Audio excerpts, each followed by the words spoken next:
ராணிப்பேட்டை மாவட்டத்தில் மாணவியை தந்தை கண்முன்னே கத்தியால் குத்திய இளைஞர் கைது செய்யப்பட்டிருக்கிறார். அகரம் கிராமத்தை சேர்ந்த கவியரசி என்பவர் மாணவியை 3 வருடமாக ஒரு தலைபட்சமாக காதலித்து வந்ததாகவும் தெரிகிறது. இது தொடர்பான கூடுதல் தகவல்களை தருவதற்காக நமது செய்தியாளர் கிரண் இணைப்பில். கிரண், வணக்கம். உங்கள் தகவல்கள். வணக்கம் ராதிகா.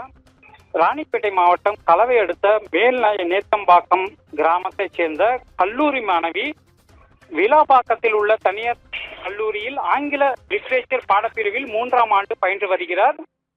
இவரை அகரம் கிராமத்தைச் சேர்ந்த கவியரசு என்பவர் ஒரு தலைபட்சமாக காதலித்து வந்ததாக தெரிகிறது. மாணவி வழக்கம் போல் நேற்று கல்லூரிக்கு சென்றுவிட்டு மாலை கல்லூரி பேருந்தில் இறங்கி நடந்து சென்ற போது அங்கிருந்த கவியரசு தான் மறைத்து வைத்திருந்த கத்தியால் கழுத்து மற்றும் கை கால்களில் வெட்டியுள்ளார். இதில் மயங்கி ரத்த வெள்ளத்தில் விழுந்த மாணவியை அங்கிருந்தவர்கள் மீட்டு கலவை அரசு மருத்துவமனையில் அனுமதித்தனர். முதல் சிகிச்சை அளிக்கப்பட்ட பின்னர் ஆபத்தான நிலையில் இருந்த மாணவியை மேல் சிகிச்சைக்காக தனியார் மருத்துவமனைக்கு அனுப்பி வைக்கப்பட்டு அங்கு தற்போது தொடர் சிகிச்சை அளிக்கப்பட்டு வருகிறது. மேலும் இந்த சம்பவம் தொடர்பாக தனிப்படை அமைக்கப்பட்டு விசாரணை நடத்திய காவல்துறையினர் கவியரசை இன்று அதிகாலை கைது செய்யப்பட்டார்.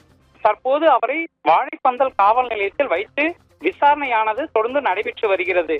காவல்துறையினரின் முதற்கட்ட விசாரணையில் கவியரசு மாணவியை 3 ஆண்டுகளாக ஒரு தலைபட்சமாக காதலித்து வந்ததாகவும் காதல் சொல்லி காதலிக்க மறுத்த காரணத்தினால் கல்லூரி மாணவியை கத்தியால் வெட்டப்பட்டதாக தெரிவித்தார். குறிப்பாக காதலிக்க மறுத்ததின் காரணமாக கல்லூரி மாணவியை தந்தையின் கண்முன்னே வெட்டிய சம்பவம் பெரும் அதிர்ச்சியை ஏற்படுத்தியுள்ளது. ராதிகா, உங்கள் தகவல்களுக்கு நன்றி கிரண்.